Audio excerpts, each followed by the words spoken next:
后来继续来看这个东部毛真侪县市，拢来透瞬间的强风。对民众来讲哦，这毋是喊流娘娘，根本就是咧做风台。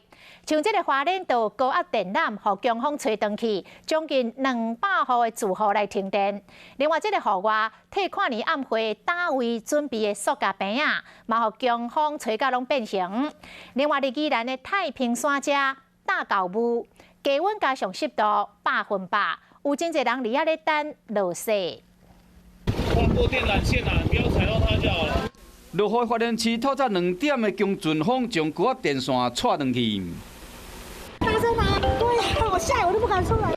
想要转去，规条路线按民风高压电条要真侪零件落伫涂骹，影响将近200户。台电赶紧来抢修，伫透早5点半恢复送电。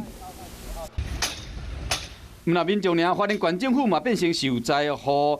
看年暗暉布棚强风一个吹，东倒西歪，拢变形。工作人员透早就赶紧来修理，确保讲这个活动有法度顺利进行。同款嘛，伫室外办跨年，要有台东的暗暝演唱会，才会拍算要卖物件打位，嘛好强风扫害了了。好啊，电啊拢有。拢有哦，啊嘛是吹倒哦。面多食风。